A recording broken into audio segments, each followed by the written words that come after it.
My guest today is director, producer Andrew Shea, and an award-winning filmmaker who has enjoyed success in film, television, and theater. In 2019, his film Buzz, produced in association with Endeavor Content and Peter Berg's film 45, premiered on HBO.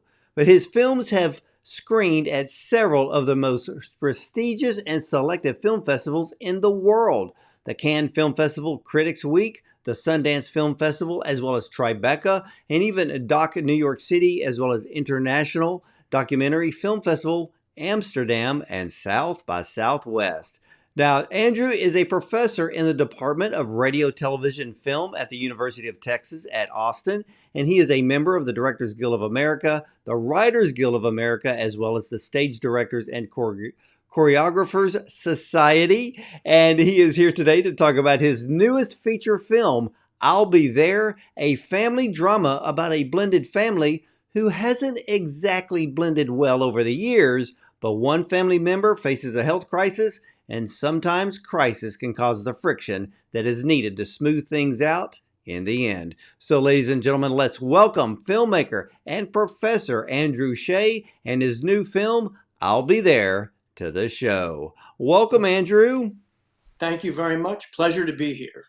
Well, I heard about the Department of Radio, Television, Film at the University of Texas, and you're a professor there. Can you kind of tell us about that program?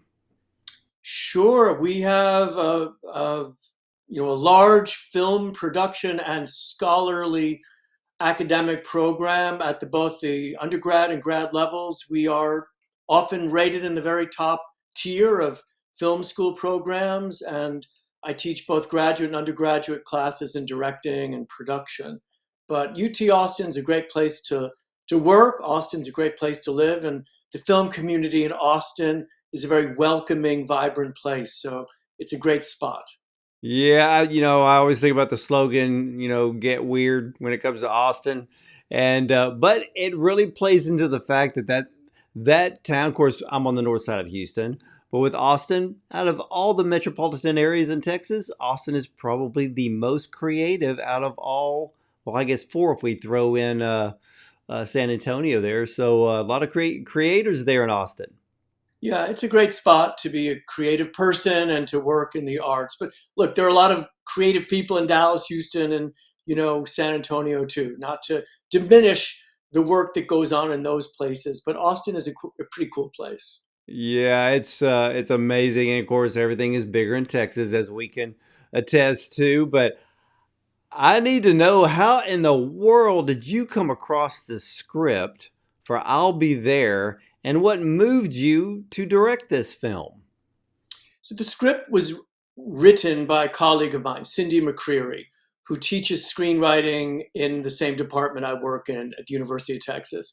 And she had written this project a number of years before and sort of put it in a drawer, sort of a very personal story inspired by her own family background, growing up in a blended, complicated family. And I think it's now 6.5 years or so ago, I was looking around for a new project, having finished that documentary called Buzz that was on HBO that you mentioned.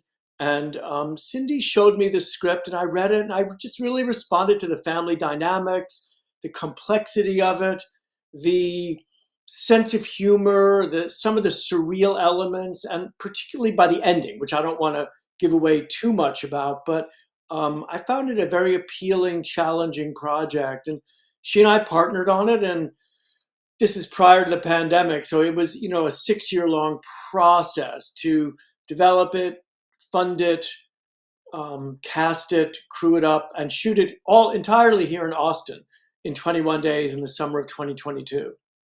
Wow. Now, I've watched the whole film, beginning to the end. I went back, replayed a lot of scenes, because there's a lot of different meanings that are basically the foundation under some of these scenes.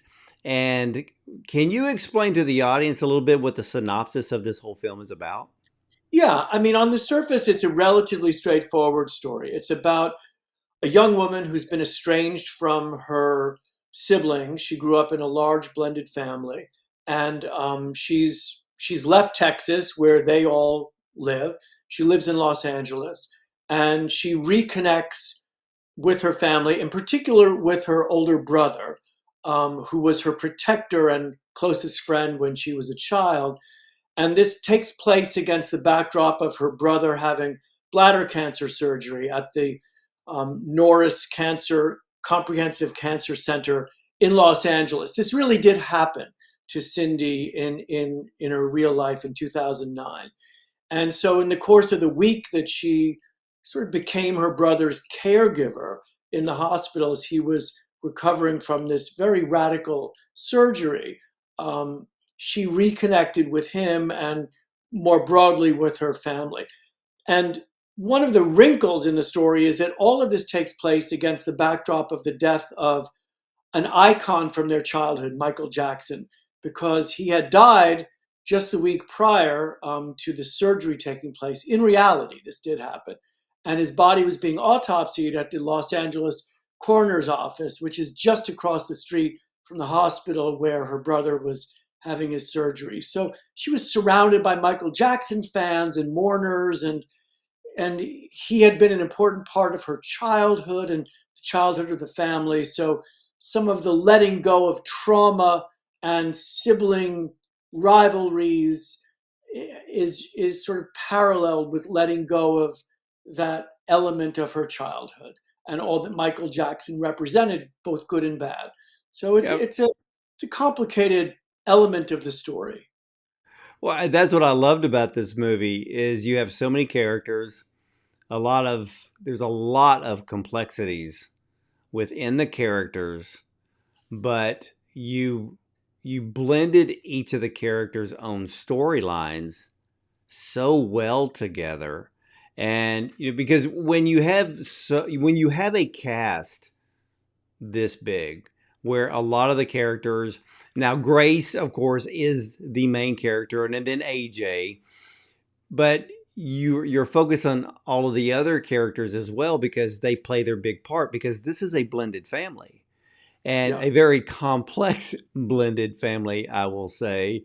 uh, but it was like this film, when I looked at it, it takes us on a journey, of course, through Grace's eyes and how she viewed her own family and how she believed they viewed her. I mean, even nicknaming her the golden child, which she did not like at all, because she looked at it as a negative, not something that was endearing. And this film actually shows us that we need to look inside ourselves instead of placing blame on others. Because the thing about this film that you really started to show, because this film is like an onion, you start peeling the layers back. And then as the film moves on, you're like, oh, so that's why. And that's what I love about films like this one, because you have enough time for character development. And a lot of that character development is when you start peeling back the past, and then it makes the future far more clearer. Yeah, it is a complicated family. It is a complicated story. And for a low budget film, and this was a low budget indie production filmed entirely in Austin, even though most of it's set in Los Angeles, um, the casting of it was a huge challenge given, as because you know the film, we cast sets of adult siblings and children, you know, from the for the 80s and 90s flashbacks. And you know, I think that in the end they worked together really well, but it is a big cast, and it was a challenging project logistically.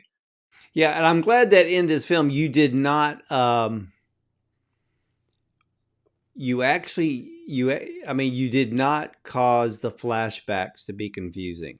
The flashbacks were perfectly placed in this film, so anybody who watches this film is going to be able to follow along very easily. I mean, even the opening scene of this film is technically a flashback, It and is. a powerful one it is that really kind of starts. Well, it gets the stone to start rolling from Hmm. that opening scene. For you as a director, though, how were you able to balance each of the characters' quirks and their emotions on screen to create a seamless, compelling story? Well, that's a big question.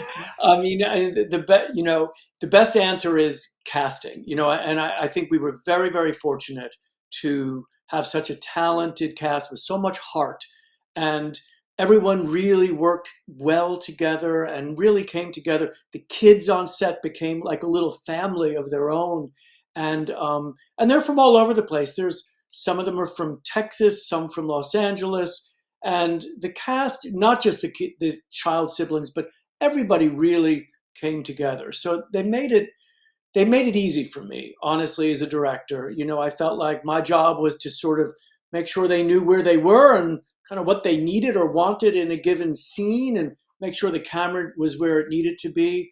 And I let them go. And I gave them as much freedom as I could. And I think that approach paid off because there's such a deep connection there. I did want to circle back to one thing you mentioned. Yeah. You mentioned that opening scene, and just from a filmmaking standpoint, it's very interesting. Originally, that scene was written to be at about the 2/3 mark, at about 80 minutes into the film.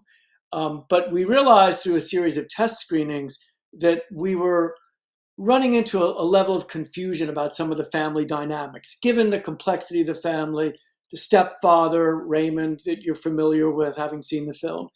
And it occurred to us to try the idea of advancing that later scene, which was a flashback, happening somewhat later in the film, to the very opening. And I think that in the end, it really cleared up a lot of potential confusion about who's who once the story really starts rolling. Yeah, and I'm glad you put that scene at the open because I agree with you. It would have come across as possibly misplaced because what happens is in the opening scene, we see Raymond, who is a first class jerk, and and then and then He's there's way the worse in kids. real life, I understand. What now? He's way worse in real life, is my understanding. Yeah, and boy, what a piece of work he is. But that scene works because later on in the film, it's revealed as to why Jack acted the way he did. And when I watch this film, and a lot of people need to realize that as parents, whatever you are, and you have more than one child, one of the children is going to pick up your possible bad attributes. And that's what happened with Jack. And so that's why this film is so not only powerful and poignant, it really showcases the true form of family dynamics from the parent to the child and what is passed down. And so that with Raymond and Jack, because Jack thinks that's how you're supposed to act and react in real life, but in a way, it's also a major insecurity. And that is a way for them to react when you are insecure. And so I agree. That scene belongs at the beginning, not 2/3 into the film, because we do find out why Jack is the way he is. And when I saw that scene when it was revealed, because it was a discussion between Grace and AJ, I was like, oh, that completely makes sense. So it completely flowed perfectly into the storyline. So kudos to you. No. Well, that's the beauty of editing. I mean, and my wife Melissa was one of the producers of the film and the editor of the film. So it's a collaborative process. And we say in the film world that editing is just the next rewrite. So and we moved other scenes around and we cut a few scenes, but that really kind of I thought that really kind of just opened things up in terms of clarity and narrative structure when we moved that scene. But I really appreciate your close reading of that dynamic between Jack and Grace, and where those attributes of Jack's come from. And you do see it set up in the very early scene. Yeah, I've done interviews with family experts, and you learn a lot real quick.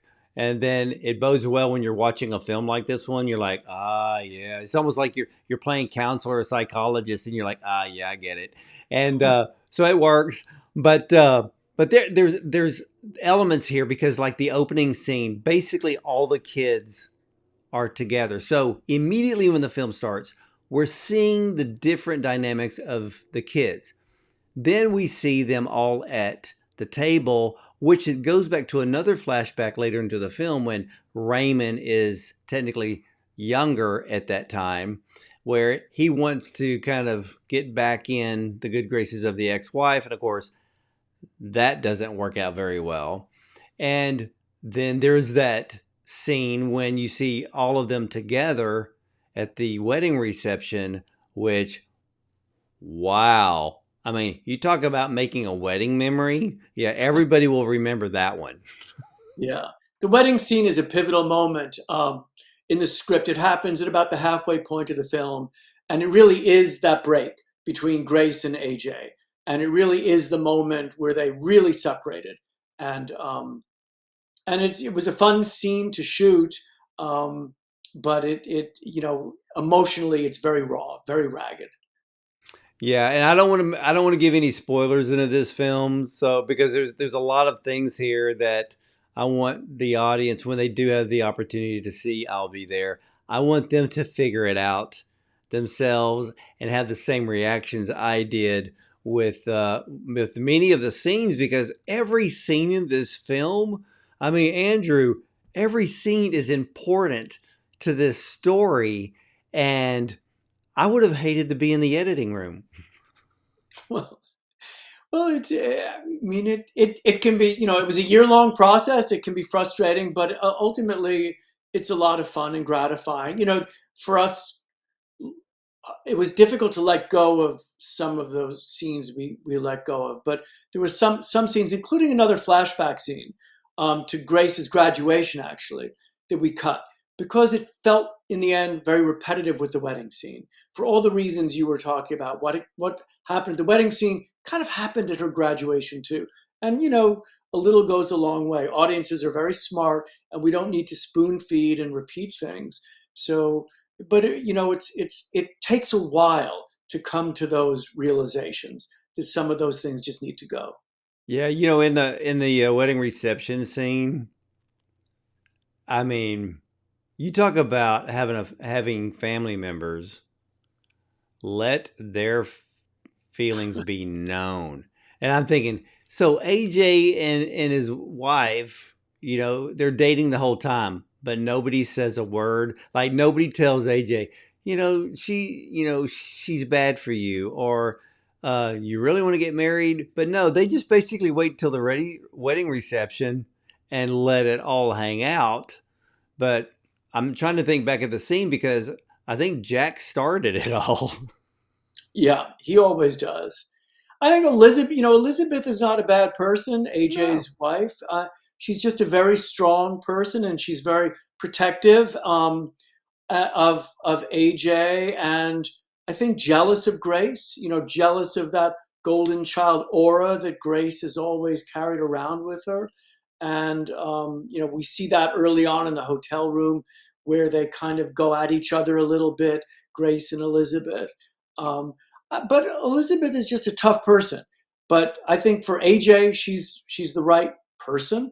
But like oil and water with some of the other siblings. Yeah, because even when you slowly revealed even Raymond's backstory, you know, we look, when I'm watching this whole film, I'm in like, oh, geez, you know, Raymond is as abrasive as sandpaper.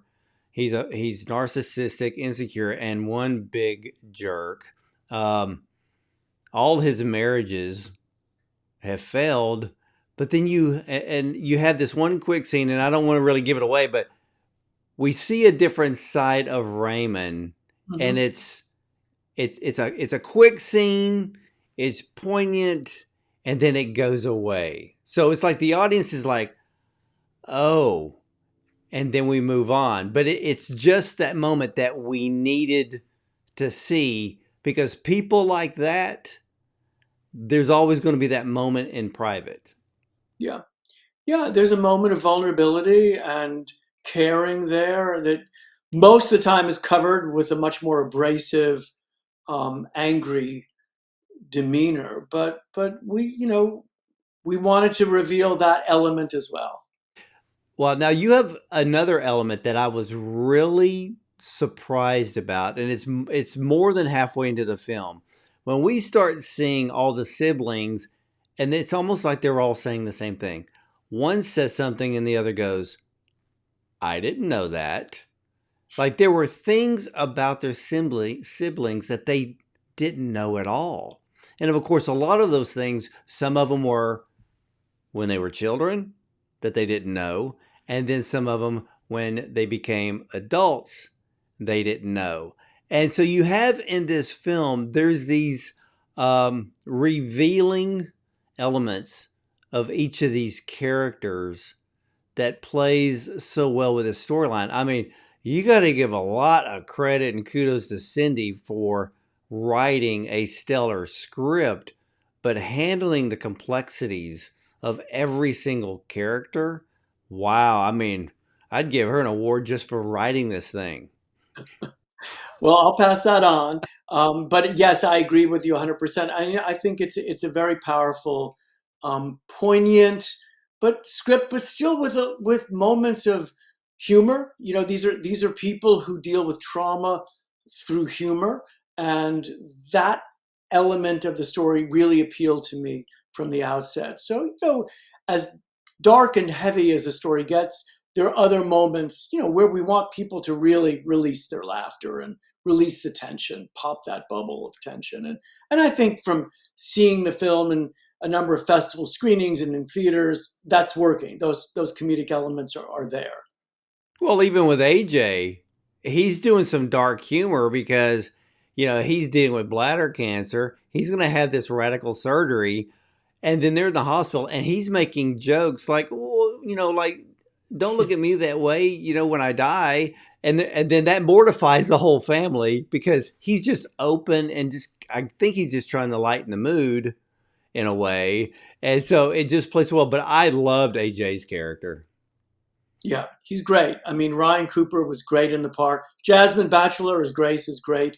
I mean, like I said earlier, I feel very blessed to have worked with those two in particular, but the supporting cast as well, Dorian Wilson and Vicky Kelleher as the mom and dad, and they were all really good, really good, and the kids were amazing.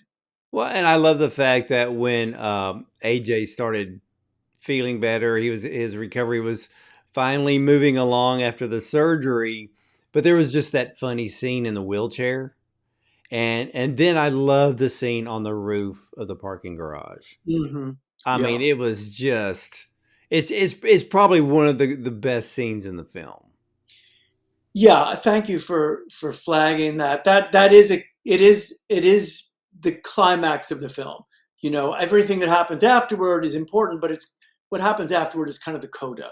And that scene on the roof was always written to be the climactic moment in the AJ Grace relationship. It went through a lot of changes. It was at one time much longer, actually.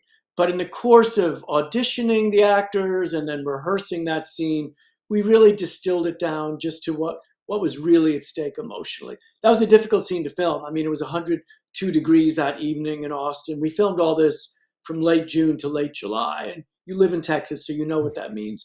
And there's downtown Austin, a lot of noise from construction going on, but we were very fortunate. The light was perfect that night, and it just we just were lucky. Everything sort of broke right for us. Well, and see, that's the scene that if you look at that scene and then you look at the scene at the wedding reception, not the arguing part, but that look that Grace and AJ give each other at the wedding reception towards the end of the wedding reception scene. It's the scene that goes to the parking garage roof that just brings it all together. And that's what made that scene so good because, ladies and gentlemen, when you see I'll Be There, you have to watch every single thing in this film because every line of dialogue matters in this film, and it's going to matter later on into the film. That's why this film is so good to watch. Now, you have a character, Andrew, that I'm going to be very, very careful because I do not want to give this away. And you know what I'm going to Okay. say. Yeah, I do. It's the janitor. Uh-huh. And what I cannot tell you how many times I've replayed both of those scenes Okay. because it's the dialogue. If you miss the dialogue, you're going to miss a whole lot of meaning in this film. And, I think it was the second meeting between Grace and the janitor. And he says, we all grew up and not liking each other, but we loved each other. But none of us had anything in common. Then we had everything in common.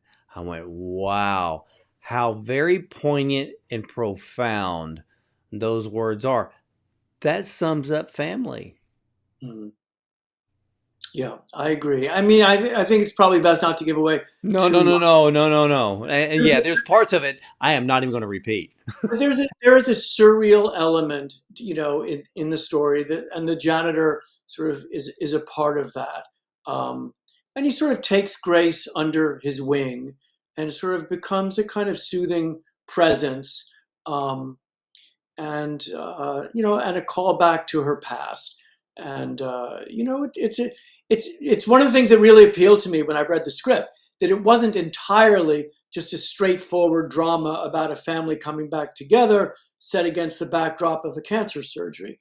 That there was a sort of a riskier, more surreal element to it as well, a very interior element that I really felt was earned as a result of Grace becoming more and more sleep deprived, exhausted, and stressed out in the course of that week she spends in the hospital. Because she doesn't go home.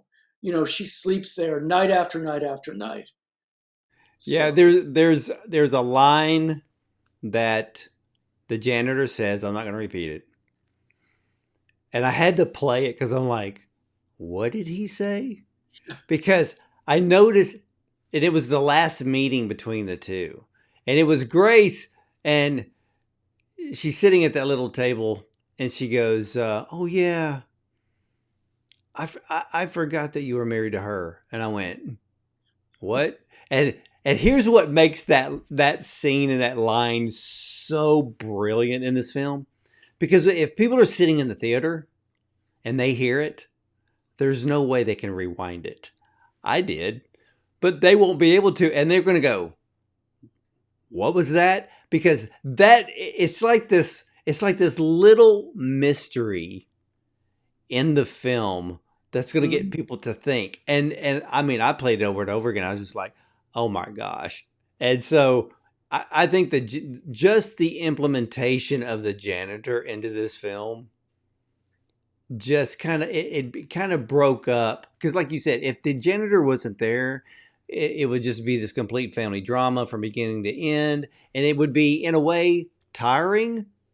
But the janitor brings this level of peace into the film and makes poignant uh, mm, comments that I think the audience is going to remember and go, "Wow!" and then make them think about their own family. yeah. And different people are going to read the janitor different ways. And Cindy and I knew that. And I think that that's perfectly fine. Again, we didn't want to spoon feed people, and we didn't want to explain too much. We want people to take what they want to take, and or what they do take from the story. And some of that has to do with what we each bring to it in terms of our own families. We all have families. Now, we don't all have siblings.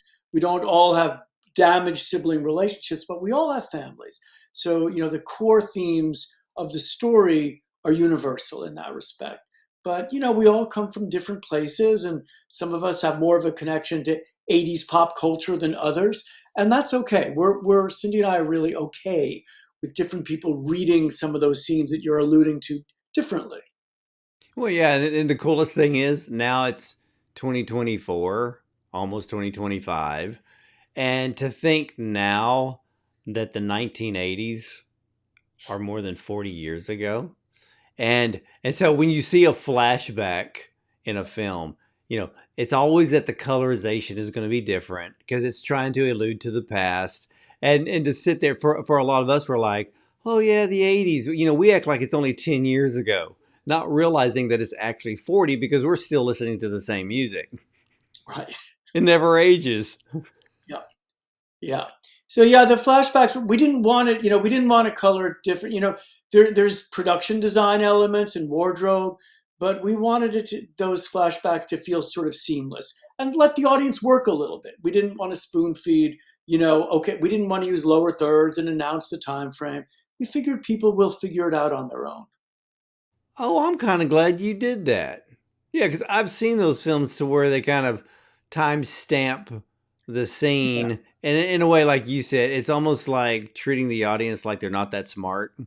Yeah. And I would rather watch a film that treats the audience like they're intelligent and they can figure things out. Nobody's stupid. And and film is a creative art, and it's the power of storytelling.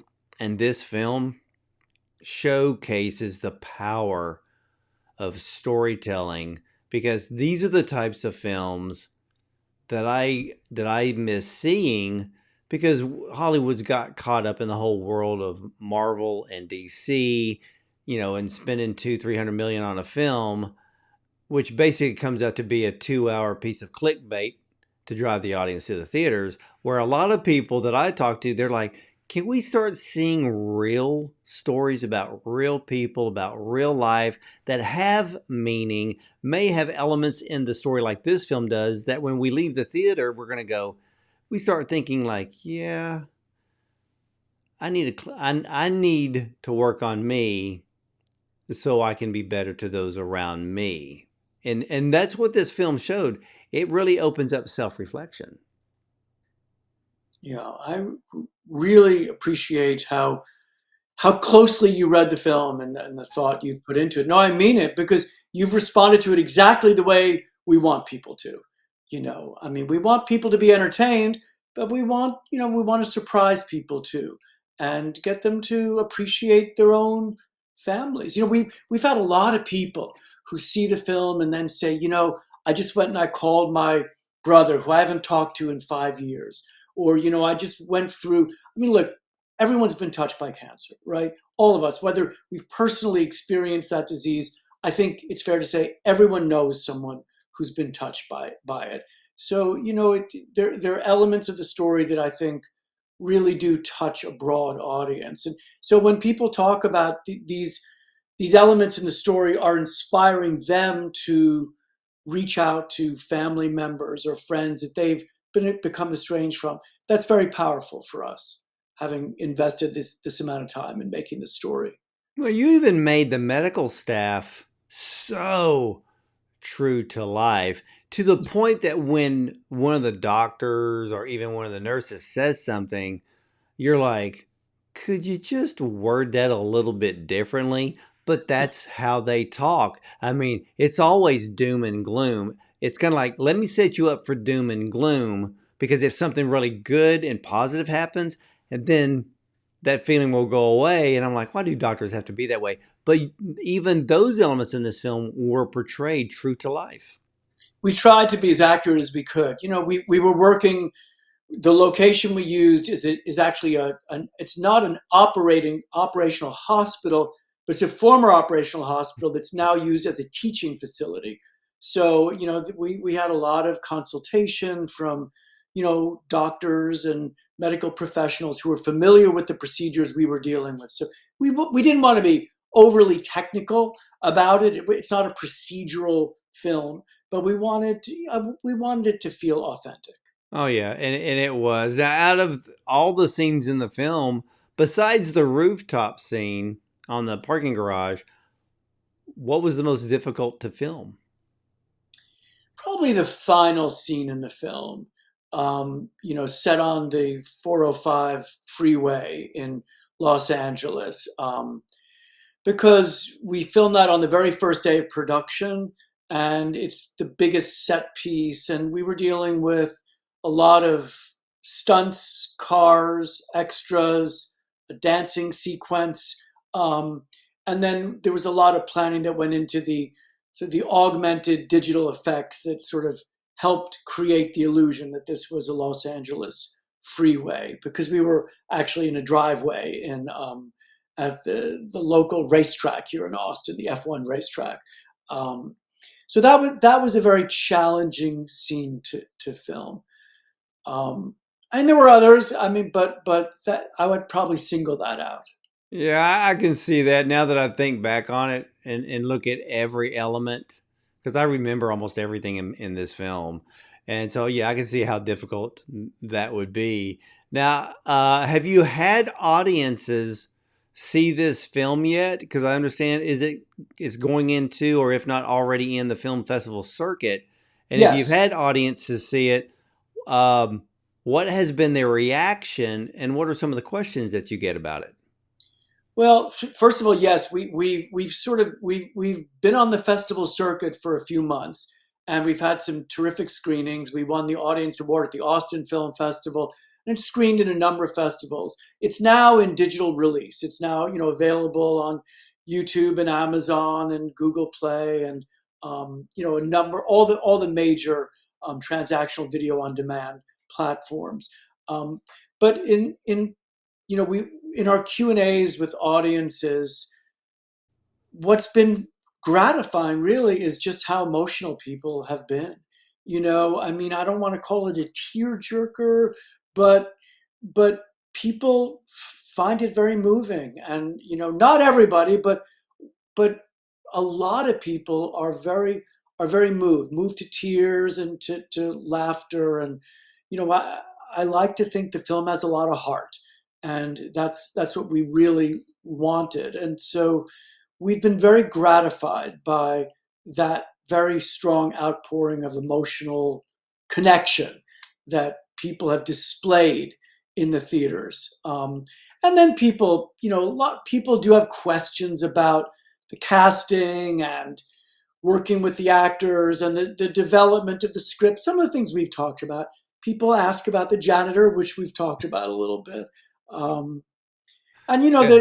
there's always interest in just how we put together an independent film, especially because it bridged the pre-pandemic era, during the pandemic, and then following the pandemic. We were still under COVID protocols when we shot this film. Everyone was masked.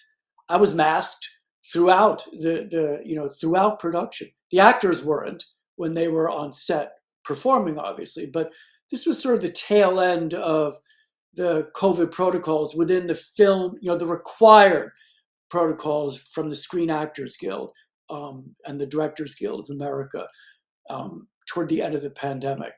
So how many days did it take you to shoot this film? 21, That's not 21. bad. It was a quick schedule. I mean, I would have preferred 40 or 30 or 22 for that matter, but 21 is what we got, and we made that work. We had a really great crew. We had a great um, line producer, and we prepped for this shoot for a long time. I mean, the pandemic, in a sense, it's not a silver lining, but it gave us a lot of extra time to plan. So by the time we finally got into production, we really knew what we were doing. And I think that allowed us to work maybe a little more quickly than we would have been able to otherwise had we Yeah. filmed it 2 years earlier. Oh, wow. And I'm not going to bring up the scene. I want people to see it and figure it out for themselves. But, there is that scene when you do get kind of teary eyed, but you only take us close to the edge and then you put a smile on our face. And I love the change in emotion that this film causes. And that part of the film, so ladies and gentlemen, when you do see it, you're going to know what I'm talking about. And I just thought it played so well, it ended so well. And you know kudos to you, because it's a great film. And I know that when people see this film now, they're going to enjoy it, they're going to get it. I hope so. I hope a lot of people have a chance to see it. And I hope it's moving and provocative and entertaining and lets people think a little bit about their own families. Now, do you have any new projects coming up in 2025? I do actually. I mentioned my wife earlier, who's an editor and also one of the producers on I'll Be There. She and I co-directed and are co-editing a new documentary. Actually, we filmed it up in Michigan last summer, and we're now deep into post-production. It's really a profile of a small town, Three Oaks, Michigan, in Southwest Michigan, that each year stages the biggest Flag Day parade in America. And so it's really a portrait of a small town with a lot of very diverse elements. You know, it's an election year, of course, and Michigan's a battleground state. But once a year, the most important day of the year in this small town, it's not Christmas, it's not New Year's, it's not the 4th of July, it's Flag Day. And it's the day, it's the moment when families and groups of people from all diverse walks of life come together to celebrate the flag and veterans. And um, so we're deep in the thick of that. We filmed that with a 10 splinter crews we brought from Chicago, which is only an hour and a half away, and collected a lot of footage over the course of that weekend in June. Well, I can't wait to see that one, Andrew, because that sounds very, it sounds like a great project to do. Because I love the fact that with filmmakers, you can go out and you can find a story and you can make that story you can just magnify the meaning of the story because there's so many things out there that people don't know. They don't know what's going on, or maybe there's an unsung hero somewhere, but there's always content for film that will last forever. And that's the greatest thing about the film industry. Yeah, well, give us a little time, but I'd love to speak with you about it in a year and a half, whenever we actually finally finish this. We hope to have it done over the summer, ready for the festival circuit next fall. That's the goal right now. Well, I'll be here and ready to wait to talk to you again on that film. And ladies and gentlemen, the feature film I'll Be There is about a blended family, and the film focuses on Grace, who never had an easy time explaining to her friends about her family. Now, after the opening scene of Grace and her brothers and sisters as children, the film finds her more than a decade later and has built a new life for herself in LA and cemented her place as an outsider of the family. But her new life is upended when she learns about her older brother AJ has cancer, and her now estranged family comes to town to support him. Now, the film is set during the days of Michael Jackson's death in the Los Angeles hospital that is next door to the LA coroner's office where the king of pop was autopsied. Now, as this film unravels the family's traumatic past, the pivotal role AJ played as Grace's protector, and the chasm that now exists between them as adults, Grace comes to terms with the ghost of her past and her former role as the family's golden child. Now, Michael Jackson played an important role in the siblings' childhoods, and the irony of the timing isn't lost on Grace as she tries to reconcile her complicated relationships with her siblings. She's also saying goodbye to the icon who was the soundtrack to the chapter of her life. Now, for me, I loved this film, as many people can relate to the dysfunction of a blended family, and in this case, do they blend at all? But regardless of the ups and downs with siblings, there's an underlying love that never goes away, and for some, it can take decades for that love to finally rise to the top. And Andrew, I want to thank you so much for sharing this wonderful film with me today, and I hope that the rest of America will jump on this bandwagon and see I'll Be There. Thank you so much, Ward. I've really enjoyed the conversation. I really appreciate it. Well, you're very, very welcome. And ladies and gentlemen, I want to thank you for watching. And as for me, you're either going to see me at the movies or from the red carpet.